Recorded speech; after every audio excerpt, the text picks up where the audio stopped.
Hello friends, welcome to காதல் tent. இந்த வீடியோல உங்களுக்காக ஒரு சூப்பரான ஹார் த்ரில்லர் மூவி தான் நான் எடுத்துட்டு வந்திருக்கேன். படத்தோட நேம் பாத்தீங்கன்னா 247 டிகிரி F. 2011 இந்த படம் ரிலீஸ் ஆயிருக்கு. ஒன்லைன்லாம் பார்க்காம நம்ம டேரக்டாவே கதைக்குள்ள போயிடலாம். யாராச்சும் இப்பதான் நம்ம சேனல் ஃபர்ஸ்ட் டைம் பாக்குறீங்கன்னா மறக்காம சப்ஸ்கிரைப் பண்ணிக்கோங்க. அப்படியே இந்த வீடியோக்கு லைக் கொடுத்துருங்க. படம் முடிஞ்சிருச்சுன்னா மறக்காம கமெண்ட் ஒன்று போட்டுருங்க. சரி வாங்க நம்ம கதையை ஸ்டார்ட் பண்ணலாம்.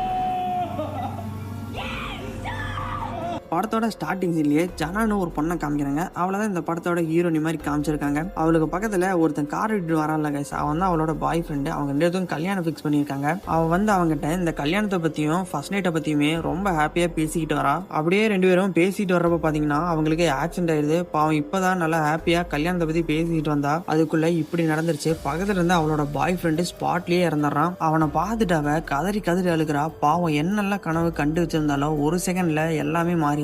அப்புறமா தான் இந்த படத்தோட டைட்டில் போறானுங்க 247 டிகிரி Fன்னு. அந்த சம்பவம் முடிஞ்சு ஒரு 3 வருஷம் கழிச்சு ஜனாவை காமிக்கிறாங்க. இந்த ஆத்து பகுதியில இயற்கை காட்சி எல்லாத்தையுமே போட்டோ எடுத்துக்கிட்டு இருக்கா. அங்க ஜனாவோட காலேஜ் ஃப்ரெண்டு ரேனியை காமிக்கிறாங்க. ஜனாவை கூப்பிட்டு, நீ போட்டோ எடுத்ததெல்லாம் போதும், இன்னைக்கு நைட்டு என் பாய் ஃப்ரெண்டோட ஃப்ரெண்டு அங்கிள் வீட்டுல ஒரு பார்ட்டி இருக்காம செம்ம ஜாலியா இருக்கும் போது நீ அங்க வந்தீங்கன்னா பழசெல்லாமே மறந்து இன்னும் ஹாப்பியா இருப்ப, வா போலான்னு அவளை கூட்டிட்டு போறா. இங்க சரக்கு அடிச்சுட்டு இந்த பையனை காமிக்கிறாங்கல்ல, இவன் தான் ரேனியோட பாய் ஃப்ரெண்டு. இவன் பேரு மைக்கேல். பக்கத்துல இருக்கிறவன் மைக்கேலோட ஃப்ரெண்டு லேன். அவங்க எல்லாத்துக்குமே ஜனாவை இன்ட்ரடியூஸ் பண்றான். ஜனாக்கு அவங்க ரெண்டு பேருமே இன்ட்ரடியூஸ் பண்ணி வைக்கிறா. சரி வாங்க, போர்டு ரெடியா இருக்கு, இந்த ஆத்தை தாண்டி போனா என் அங்கிள் அங்க வெயிட் பண்ணிருப்பாரு, வாங்க எல்லாருமே டக்குன்னு கிளம்புனாலும் லேன் சொல்றான். அப்புறம் எல்லாருமே அந்த போட்ல ஏறி உட்காந்துக்கிட்டு அவனோட அங்கிள் வீட்டுக்கு கிளம்பி போறாங்க. அங்க போய் இறங்கிட்டு லென்னுக்கு வந்து ஜனாவை ரொம்ப பிடிச்சிருக்கு. அதை வந்து அவனோட ஃப்ரெண்டு கிட்ட, ஜனா பாக்குறதுக்கு குட்டியா அழகா இருக்கல்ல அப்படிங்கிறான். அவன் ஃப்ரெண்டு அதையே சொல்லி அவனையவே திரும்ப கிண்டல் பண்றான். இப்படி இவனுங்க ஜாலியா பேசிக்கிட்டு இருக்கிறப்ப பக்கத்துல இருக்கிற கேபின்குள்ள இருந்து அவங்க அங்கிள் வெளியே வந்து இவங்களை பார்த்துக்கிட்டு இருக்கான்.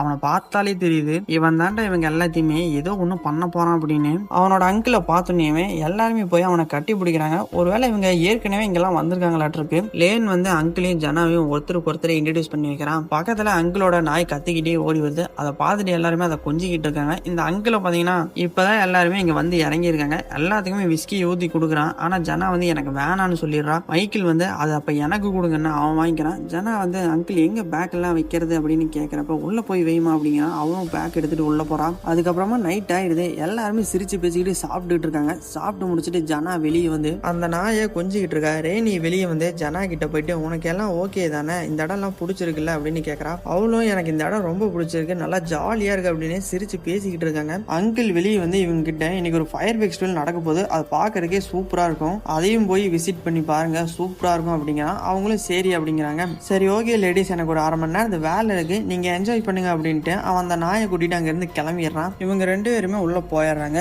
ரேனியும் அந்த 2 பசங்களுமே ஸ்டீன் பாத் எடுக்கலான்ட்டு ஒரு பிளானை போடுறாங்க. ஆனா ஜனாவோட மூஞ்ச பாத்தீங்கன்னாவே அவளுக்கு இந்த பிளான் பிடிக்கல, அதனால அவ வரலன்னு சொல்றான். ரேனி வந்து, இங்க பாரு, இங்க குளிரா இருக்க, அங்க சூடா சூப்பரா இருக்கும், வா அப்படின்னு கம்பல் பண்ணி கூப்பிடறா. அவளும் வேண்டாம் இருப்பா, நான் வரேன்னு ஒத்துக்கிறா. இவனுக்கு 2 பேருமே ஸ்டீன் பாத்துக்கு ரெடி ஆகி ட்ரெஸ் எல்லாம் கழட்டிட்டு உள்ள போய் உட்கார்ந்துறானுங்க. அந்த டெம்பரேச்சர் பாத்தீங்கன்னா 180 டிகிரில வச்சிடறானுங்க. இப்பதான்டா மச்சான் சொர்க்கத்திலேயே இருக்கிற மாதிரி இருக்குன்னு மைக்கேல் பியர் குடிச்சுக்கிட்டே அங்கெல்லாம் ஜாலியா இருக்கானுங்க. மாடியில ஜனாவை கட்டுறாங்க. அவளோட செயினும் அவ எப்பவுமே ஒரு மாத்திரை ஒண்ணு போடுவா, அது ரெண்டையுமே ஒரு டிராக்குள்ள வச்சுட்டு ஸ்டீன் பாத்துக்கு ரெடி ஆகிறா. இங்க ரேனியை பாத்தீங்கன்னா செம்ம கிளாமரா ஒரு ட்ரெஸ் போட்டு உள்ள வரா. இப்பதான் சூப்பரா இருக்கு அப்படின்ட்டு மைக்கேல் பக்கத்துல போய் உட்காரா. ஆனா மைக்கேல் எப்ப பார்த்தாலும் குடிச்சுக்கிட்டே இருப்பான். அது ரேனிக்கு பிடிக்கவே பிடிக்காது. இப்போ நீ குடிக்கணுமா அப்படின்னு அவ கொஞ்சம் கோவத்தில் இருக்கா. ஜனாவை பாத்தீங்கன்னா ஸ்விம் ட்ரெஸ் போட்டு மேல ஒரு டவல் ஒண்ணு கட்டிட்டு வரா. ஏன்னா அவளுக்கு உள்ள போறதுக்கு ரொம்ப கூச்சமா இருக்கு. 2 வாட்டர் பாட்டில் எடுத்துக்கிட்டு கதவு கிட்ட போயிட்டு உள்ள போலாமா வேணாமான்னு தயங்கி அங்கேயே நின்றுகிட்டே இருக்கா. லேன் வந்து என்ன இன்னும் ஜனாவை காணோம் அப்படின்ட்டு அவன் கதவு திறக்கிறான். அவன் வெளியே தான் நின்றுகிட்டு இருக்கா. ஏன் இங்கேயே நின்றுகிட்டு இருக்கா அப்படின்னு கேட்கிறப்ப, இல்ல வீடு பாக்குறதுக்கு சூப்பரா இருந்துச்சு, அதான் வெளியே சுத்தி பாத்துக்கிட்டு இருந்தேன், சரி உள்ள வா, இங்க சூப்பரா இருக்கு அப்படின்னு அவளையும் உள்ள கூப்பிட்டுக்கிறான். அவ உள்ள வர்றப்ப கதவு பாத்தீங்கன்னா லைட்டா திறந்துதான் வச்சுட்டு வரா. இந்த மைக்கேல் பையன் எந்திரிச்சு கதவு பாரு ஒழுங்கா சாத்தல அப்படின்ட்டு டம்முன்னு சாத்துறான். அவ அதுக்கே விழுக்குன்னு விழுந்துக்கிறா. ரேனி சொல்றான், அதெல்லாம் ஒண்ணும் இல்ல, பயப்படாத, நம்ம தானே உள்ள இருக்கோம் அப்படின்ட்டு எல்லாம் பேசிக்கிட்டு இருக்காங்க. ஜனாக்கு வந்து இதெல்லாம் பிடிக்கவே இல்லை. அப்படியே டவலோடவே ஒரு மாதிரியாவே உட்காந்துக்கிட்டு இருக்கா. லேன் ஜனாவை பார்த்துட்டு, ஹீட் உள்ள அதிகமா இருக்குல்ல, நம்ம வெளியே போய் குளிக்கலாமா அப்படிங்கிறான். மைக்கேல் வந்து எதுக்குடா அப்படின்னு கேட்கறான். இங்கதான் ஹீட் இருக்குல்ல, நம்ம வெளியே குளிச்சுட்டு டக்குன்னு உள்ள ஓடியாந்தலாம், அப்படியே நம்ம விளாடலாம் அப்படிங்கிறான். சரி இந்த பிளான் கேட்கறதுக்கு சூப்பரா தான் இருக்குன்ட்டு எல்லாருமே வெளியே போய் அங்க இருக்கிற தண்ணியில குளிக்கிறாங்க. குளிச்சு முடிச்சுட்டு 2 பொண்ணுங்களும் இங்கே ஸ்டீன் பாத்துக்குள்ள வந்துடுறாங்க. அவனுங்க 2 பேர்த்தையும் பார்த்தீங்கன்னா வெளியே சரக்கு அடிச்சுக்கிட்டு இருக்காங்க. லென் வந்து எனக்கு போதுண்டா நான் ஸ்டீன் பாத் எடுக்க போறேன்ட்டு அவன் அங்கேருந்து பாதிலேயே போயிடுறான். ஆனால் மைக்கேல் தான் பயங்கரமான குடிகாரனுச்சு. அவன் நிறைய குடிச்சுக்கிட்டு இருக்கான். அந்த சீனை அப்படியே கட் பண்ணிட்டு இங்கே அந்த அங்கிளை காமிக்கிறாங்க. ஒரு வீட்டில் இந்த குழி பறிக்கிறதுக்கு மண்வெட்டி மாதிரி ஒன்று நீளமாக இருக்குல்லங்க, அதை எடுத்துட்டு இவன் எங்கேயோ போகிறான். திரும்பவும் இங்கே இவங்களை காமிக்கிறாங்க. குளிக்கிறக்காக போகிறாங்க. குளிச்சு முடிச்சுட்டு வர்றப்ப மைக்கேலுக்கு வந்து போதை அதிகமாயிடுது. ரேனி கிட்ட வா நம்ம ரூமுக்கு போகலான்னு அந்த மேட்ரு பண்ணுறக்கே கூப்பிட்டு இருக்கான். எப்போ பார்த்தாலும் நீ அதை பற்றி யோசிச்சுக்கிட்டு இருக்கன்னு அவனை தள்ளி விட்டு இவன் உள்ளே போயிடுறான். வெளியே இவன் என்ன நீ ரொம்ப ஓவரா பண்ணிட்டு இருக்கன்னு இவனும் கோவிச்சுக்கிட்டு நீங்களே என்ஜாய் பண்ணுங்கன்னு அவன் அங்கிருந்து போயிடுறான். ரேனி வந்து ஜனாட்ட மைக்கேல் வந்து இப்போ முன்ன மாதிரி இல்லை, ரொம்ப ஓவரா பண்ணிருக்கான், அதுவும் அதிகமாக குடிச்சுக்கிட்டு இருக்கான், ரொம்பவுமே மாறிட்டான் அப்படின்னு இவங்க பேசிக்கிட்டு இருக்காங்க. லேன் வந்து மைக்கேலுக்கு சப்போர்ட் பண்ணி மைக்கேல் வந்து ரொம்ப நல்ல பையன், குடிச்சா மட்டும்தான் கொஞ்சம் ஓவரா நடந்துப்பான், அதையுமே அவன் ஸ்டாப் பண்ணுறன்னு தான் என்கிட்ட சொல்லியிருக்கான், நீ அவனை நினைச்சாலாம் கவலைப்படாதுன்னு இவங்க பேசிக்கிட்டு இருக்கிறப்ப வெளியே ஏதோ ஒரு சத்தம் கேட்குது. லேன் வந்து மைக்கேலாக தான் இருக்கும், நான் போய் கூட்டிட்டு வரேன்ட்டு இவன் எந்திரிச்சு போறப்ப இல்லை அவனை கூட்டிட்டு வராதுன்னு இவன் சொல்லிடுறான். இவன் பார்த்தீங்கன்னா தயங்கிக்கிட்ட இங்கே நின்றுகிட்டு இருக்கான். மைக்கேல் வந்து அப்படி பண்ணதுக்கு ரேனி வந்து செம்ம டென்ஷன் ஆயிட்டா. சரி நான் இங்கேருந்து கிளம்புறேன் அப்படின்ட்டு அவ போய் அந்த கதவை திறக்கிறப்ப செமையா லாக் ஆயிடுச்சு. இவங்க எல்லாருமே உள்ள மாட்டிக்கிட்டாங்க. ஜனா வந்து ரொம்பவுமே பயந்துக்கிறாள். என்னடா ஆச்சு, ஏதாச்சும் ட்ராப்பா மாட்டிக்கிட்டோமா அப்படிங்கிறா. அதெல்லாம் ஒன்றும் இல்லை, மைக்கேல் தான் வெளியே பிராங்க் பண்றான்னுருக்கு, கொஞ்ச நேரத்தில் அவன் திறந்துட்டுரும் அப்படின்னு 2 பேரும் பேசிக்கிட்டு அதை திறக்க ட்ரை பண்றாங்க. ஜனா வந்து டே என்ன வச்செல்லாம் விளையாடாதீங்கடா, எனக்கு ஏற்கனவே க்ளோஸ்டோ போவியா இருக்கு, மாத்திரை வேற போடாம தான் வந்திருக்கேன், அப்புறம் எனக்கு மூச்சுறதெல்லாம் ரொம்ப சீரியஸ் ஆயிருங்கிறா. ரேனி வந்து எதுக்காக நீ மாத்திரை போடாம வந்த அப்படின்னு கேட்குறான். இல்லை நம்ம வீட்டில் தான் இருக்கோம், அப்புறமேட்டு போடலாம்னு நினச்சி நான் விட்டுட்டேன் அப்படின்ட்டு 2 பேருமே புலம்பிட்டு இருக்காங்க. 2 பேரும் அமைதியா இருங்க, நான் இது எப்படியோ ஒன்றும் உடச்சிடுன்ட்டேன். லென் அவங்கள சமாதானப்படுத்திட்டு ஓடி போய் உடைக்கலான்னு ட்ரை பண்ணுறான். ஆனால் ஒன்றுமே வேலைக்காகல. ரேனி வந்து எதுக்காக இந்த மைக்கேல் பையன் இப்படி பண்ணுறான்ட்டு அந்த கண்ணாடி கிட்ட வந்து மைக்கேல் வர சொல்லி கத்திக்கிட்டே இருக்கா. ரெண்டுக்கும் கோவம் வந்து எந்திரிச்சு போய் அந்த கண்ணாடி கிட்ட நின்று மைக்கேல்னு கத்துறான். ஆனால் ஒரு குண்டூசி கீழே ஒரு சவுண்டு கூட அந்த வாட்டுக்கு அந்த சைடு கேட்கவே மாட்டேது. ரேனியும் லென்னும் ஒரு பக்கம் உட்காந்து எப்படி வெளியே போறதுன்னு புலம்பிட்டு இருக்காங்க. இங்க ஜனாக்கு பாத்தீங்கன்னா மூச்சுட முடியாம ரொம்ப சிரமப்பட்டு மூச்சுட்டு இருக்கா. அந்த சீனை அப்படியே கட் பண்ணிட்டு இந்த அங்கிளை காமிக்கிறாங்க. இவன் ஏதோ ஒரு பிளானை போட்டுட்டு இருக்கான். கூட இன்னொருத்தவனை கூட்டிட்டு நம்ம போலாமா அப்படின்னு செடிக்குள்ள நடந்து போறாங்க. இங்க இவங்க காட்டுறாங்க 3 பேர்த்தினாலுமே இப்ப மூச்சுடவே முடியல. இருக்காங்க ஹீட்டும் அதிகமாயிட்டே இருக்கு. ஹீட்டை கம்மி பண்றதுக்கு ஏதாச்சும் ஒரு வழி இருக்குமா அப்படின்ட்டு அங்க பக்கத்துல இருக்கிற ஒரு சின்ன மீட்டர் பாக்ஸ் கிட்ட போய் பாக்குறாங்க. அதை எடுத்துட்டு பின்னாடி பார்த்தா அதை விட குட்டியா ஒரு பாக்ஸ் இருக்கு. இந்த பாக்ஸ் தான் இங்க இருக்கிற ஹீட்டை அதிகப்படுத்துறதும் கம்மிப்படுத்துறதும் போல் இருக்குன்னு லென் சொல்றான். உடனே ரெய்னி அப்பனா நான் அதை பிச்சு போட போறேங்கிறான். அப்படிலாம் எதுவும் பண்ணிடாத, இந்த மிஷின் வந்து பழங்காலத்து மிஷினா இருக்கு, இதை பத்தி நமக்கும் ஒன்றும் தெரியாது, இது வெடிக்க கூட வாய்ப்பு இருக்கு. எனக்கு தெரிஞ்சு இந்த மிஷின் வந்து ஒரு 280 டிகிரி எஃப் முடியலுமே ஹீட்டை இன்க்ரீஸ் பண்ணும் அப்படின்னு லேன் வந்து அந்த மிஷின் கிட்ட உட்காந்து சொல்லிட்டு இருக்கான். ரெய்னி வந்து என்னாலலாம் உள்ள ரொம்ப நேரம் இருக்க முடியல அப்படின்ட்டு மரத்துல செஞ்ச கரண்டி ஒன்று இருக்கு, அதை எடுத்துட்டு போய் அந்த கண்ணாடியை அடின்னு அடிக்கிறா. ஆனா அது உடையவே இல்லை. லேன் வந்து அந்த மிஷின் இருக்கிற கல்லை எடுக்க ட்ரை பண்றான். ஆனா அவனால வெளியே எடுக்க முடியல. அது பாத்தீங்கன்னா ரொம்ப சூடா இருக்கு. அவ கையில இருக்கிற அந்த கரண்டியை வாங்கி அந்த கரண்டியை வச்சு கையில டவலும் எடுத்துக்கிட்டு அந்த கல்லை எப்படியோ ஒன்று வெளியே எடுத்துறான். அங்க சின்னதா ஒரு பக்கெட் ஒன்று இருக்கு, அதுக்குள்ள அந்த கல்லை போட்டு உங்களுக்கு எவ்வளவு தண்ணி வேணுமோ எல்லாத்தையும் குடிச்சிட்டு இங்க தாங்கன்னு மீதி இருக்கிற தண்ணி எல்லாத்தையுமே அதுக்குள்ள ஊத்தி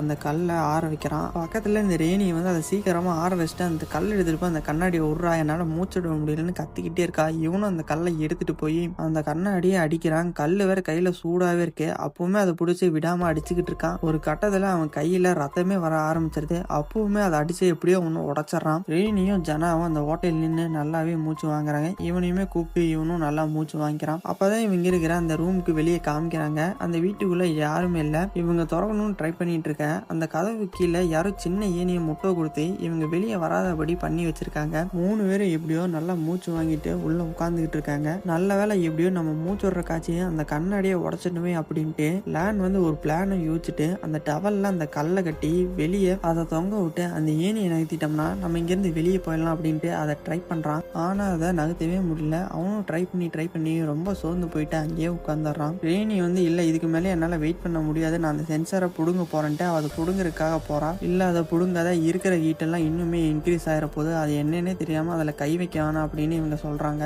அப்ப நம்ம ஆளுக்கு இன்னொரு ஐடியா ஒண்ணு வருது. அங்க இருக்கிற பல்ப் எல்லாத்தையுமே பார்த்துட்டு எரிஞ்சுட்டு இருக்கிற பல்பை கழட்டிட்டு அதுல தண்ணியை பட வச்சுட்டு ஷார்ட் சர்க்யூட் பண்ணி விட்டோம்னா இந்த மிஷின் எல்லாம் ஆஃப் ஆயிரும்ட்டு எந்திரிச்சு அந்த பல்பை கழட்டிட்டு ஒரு துணியில தண்ணி நிலஸ்தாங்கன்னு அதை வாங்கி அந்த பல்பு போடுற இடத்துல அதை வைக்கிறான் பாருங்க.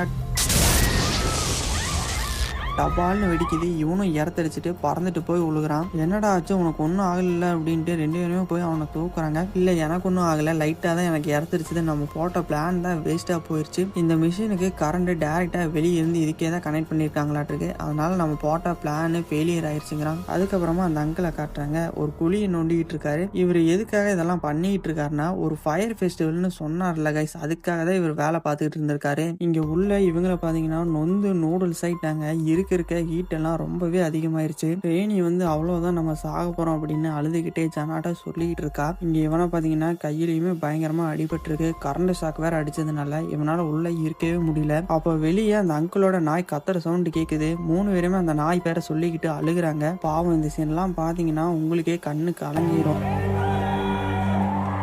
வெளியே அந்த அங்கிள் இந்த வீட்டுக்கு கொஞ்சம் தூரத்துல தான் இருக்காராட்டிருக்கு. இந்த ஃபயர் ஃபெஸ்டிவலுக்காக பட்டாசெல்லாம் பத்த வச்சுக்கிட்டு இருக்காரு. வெளியே நாய் கத்துற சவுண்டை கேட்டு மைக்கிளும் அங்க வரான். மைக்கிள் குரலை கேட்டவுடனே இவங்கெல்லாம் மைக்கிள்னு கத்துறாங்க. அப்ப கரெக்டா அந்த அங்கிள் பட்டாசையும் கொளுதி விட்டுறாரு. பட்டாசெல்லாம் வெடிக்கிற சத்தத்துல இவங்க உள்ள இருந்து கூப்பிடுறது எதுவுமே வெளியே கேட்க மாட்டேங்குது. இவனும் அந்த பட்டாசு வெடிக்கிறதெல்லாம் பார்த்துட்டு அங்கிருந்து போயிடுறான். அந்த அங்கிள் சின்ன குழந்தை மாதிரி அவனோட ஃப்ரெண்டு கூட சேர்ந்துக்கிட்டு பட்டாசை வெடிச்சுக்கிட்டு நல்லா என்ஜாய் பண்ணி அதை பார்த்துக்கிட்டு இருக்காரு. அப்ப அவரோட நாய் அங்கிருந்து ஓடி வருது. அவரை பார்த்து உழைச்சிக்கிட்டு வண்டி மேல ஏறிட்டு வண்டி எடுக்க சொல்லுது. அவரும் சரி இரு, நான் வண்டி எடுக்கிறேன், வீட்டுக்கு போலான்ட்டு வண்டி எடுக்கிறாரு. வீட்டுக்கு போன உடனே நாய் கீழே இறங்கி அவரை பார்த்து உழைச்சிக்கிட்டே இருக்கு. என்னடா ஆச்சு உனக்கு அப்படின்னு கேட்டு இருக்கிறப்ப அங்க மைக்கிள் கரெக்டா வரான். அவர் மைக்கிளை பார்த்து என்னாச்சு, நீ ஃபெஸ்டிவலுக்கு போகலையா அப்படிங்கிறாரு. இல்ல அங்கிள், நான் ரொம்ப போதை ஆயிட்டேன், அதனால நான் ஃபெஸ்டிவலுக்கு போகலங்கிறேன். சரி உன் ஃப்ரெண்ட் எல்லாம் எங்கன்னு கேட்கறாரு. அவங்க எல்லாம் என்னை தனியா விட்டுட்டு ஃபெஸ்டிவலுக்கு போயிட்டாங்களாட்டிருக்கேன். நானே அப்படியே நாய் உழைக்கிற சவுண்டு கேட்டு தான் எந்திரிச்சேங்கிறான். அப்பனா இப்போ உனக்கு கம்பெனிக்கு ஆளே இல்லை, நான் உனக்கு கம்பெனி கொடுக்குறேன் வான்ட்டு அந்த ட்ரக்கில் ஏறி அவங்க அங்கிருந்து கிளம்பிடுறாங்க. இங்க உள்ள இவங்களை காமிக்கிறாங்க. ரெய்னி எல்லாம் மயக்கம் போட்டுறா, அன்கான்சியஸ் ஆயிடுறா. வெளியே அந்த அங்கிளும் மைக்கிளும் நல்லா ஜாலியா தம்ம போட்டுக்கிட்டு இருக்காங்க. உள்ள ஜன வலி தாங்க முடியாம பொறுமையை இழந்துட்டு கல் எடுத்துட்டு போய் அந்த டெம்பரேச்சர் மிஷினை அடிச்சு உடச்சிட்றா. ஆனா அதுக்கப்புறம் பாத்தீங்கன்னா ஹீட் இருக்கிறத விட இன்னும் ரொம்ப அதிகமாயிருது. பாவம் இவ ஒரு பக்கம் அழுதுகிட்டு இருக்கான், அவனாலையும் ஹீட்டு தாங்க முடியாம துடிச்சுக்கிட்டு இருக்கான். லேண்ட் எந்திரிச்சு போய் இது இருக்கிறதுனால தான் இவ்வளோ பிரச்சனை அந்த மிஷினை உடைக்கிறதுக்கு ட்ரை பண்ணான். இந்த சைடு ஜனா வந்து அந்த ஓட்டைக்கிட்டு நின்று யாராச்சும் எங்களை காப்பாத்துங்கன்னு கத்திக்கிட்டே இருக்கா. அவன் அந்த மிஷினுக்கு கீழே தட்டுன்னு தட்டுறான். அதுல அந்த மிஷின் வெடிச்சிருது. இங்க கதவுமே ஓப்பன் ஆயிருது. உள்ள லேண்ட் பாத்தீங்கன்னா அந்த மிஷின் வெடிச்சதுல பாவம் அங்கேயே இறந்துடுறான். இவ எப்படியோ வெளியே வந்துட்டுமே சாமின்னு டக்குன்னு ஓடி போய் ஃப்ரிட்ஜை ஓப்பன் பண்ணி ஒரு வாட்டர் பாட்டில் எடுத்து தண்ணியை குடிச்சிட்டு அவளோட ரூமுக்கு போயிட்டு அந்த மாத்திரையை எடுத்து வச்சுக்கிட்டு அழுதுகிட்டு இருக்கா. ஆனா இதெல்லாமே இவ்வளவு நேரம் இவ நினைச்சு பார்த்துட்டு இருந்திருக்கா. இன்னுமே அந்த ஸ்டீவ் பாத்ரூம்லயே தான் இருக்காங்க. லேண்ட் தான் அங்க மிஷின் வெடிச்சதுல இறந்துட்டான். கதவுலாம் ஒண்ணுமே ஓப்பன் ஆகல. ஜனாவும் ரெய்னி கிட்ட போயிட்டு அங்க பாரு லேண்ட் இறந்துட்டான் அப்படின்னு அவளும் அழுதுகிட்டே சொல்றான். ஆனா ரெய்னினாலேயே எந்திரிக்க முடியல. இப்பதான் இந்த மைக்கிள் பையனுமே உள்ள வரான். உள்ள வந்தனே ஃப்ரிட்ஜ் ஓப்பன் பண்ணி பீரை தான் எடுத்து குடிக்கிறான். ஜனா பாத்தீங்கன்னா டவல் 2யுமே எடுத்து அதை கட்டி அந்த ஓட்டைக்கு நேரம் மேல போட்டு ரெய்னியை இழுத்துட்டு போய் அவளோட கையில மாட்டி அந்த ஓட்டையில பாவம் இவளுக்கு மூச்சுட வச்சுக்கிட்டு இருக்கா. ஜனானாலையும் பாவம் அவனாலையுமே உள்ள தாங்கவே முடியல. அவளும் கீழே விழுந்துடுறா. ரெய்னியோட தலையே தொங்கி போயிருது. இந்த மைக்கிள் சோஃபாலேயே உட்காந்துக்கிட்டு தூங்க ஆரம்பிக்கிறான். அப்பதான் காமிக்கிறாங்க அந்த இடத்த யாரு லாக் பண்ணதுன்னு. இந்த கிறுக்கு பையன் தான் போதையில அங்க இருக்கிற பொருள் எல்லாத்தையுமே நகர்த்தி விட்டுட்டு அந்த ஏனியும் தெரியாம சாட்சி வச்சுட்டு போயிருக்கான். அப்புறமா தான் அங்கிள் வந்து பாக்குறாரு. இவங்க உள்ள இருக்கிறதுமே அவருக்கு தெரியுது. அட கடவுளே அப்படின்ட்டு ஓபன் பண்ணி அவங்கள காப்பாத்துறாரு. அங்க போலீஸ் ஆம்புலன்ஸ்ன்னு எல்லாமே வந்துருது. இந்த மைக்கிள் ஒரு ஓரமா உட்காந்து நம்ம போதையில இப்படி தப்பு பண்ணிட்டோமேன்னு ஃபீல் பண்ணி அழுதுகிட்டு இருக்கான். எப்படியோ ரெய்னியும் ஜனாவும் உயிரோட தான் இருக்காங்க. பாவம் இதுல சோகமான விஷயம் என்னன்னா லேண்ட் தான் இறந்துட்டான். அவங்க 2 பேருமே ஆம்புலன்ஸ்ல வச்சு ஹாஸ்பிட்டல் கூட்டிட்டு போறாங்க. அதோட இந்த படத்தை முடிச்சிடறாங்க. உங்களுக்கு இந்த படம் பிடிச்சிருக்குன்னு நினைக்கிறேன். பிடிச்சிருந்துச்சுன்னா இந்த வீடியோக்கு லைக் கொடுத்துருங்க. பாருங்க போதையில பண்ற ஒரு சின்ன தப்புனால எவ்வளவு பெரிய பிரச்சனை ஏற்பட்டிருக்கு. தன்னோட பெஸ்ட் ஃப்ரெண்டே அவனோட ஃப்ரெண்டு தான் இப்ப கொன்ன மாதிரி ஆயிடுச்சு. இந்த மாதிரி இன்ட்ரெஸ்டான மூவி எல்லாம் பார்க்கணும்னு நினைச்சீங்கன்னா நம்ம சேனலை சப்ஸ்கிரைப் பண்ணி பெல் ஐகானை பிரஸ் பண்ணிக்கோங்க. நெக்ஸ்ட் இன்னொரு நல்ல மூவில சந்திக்கிறேன். டாடா.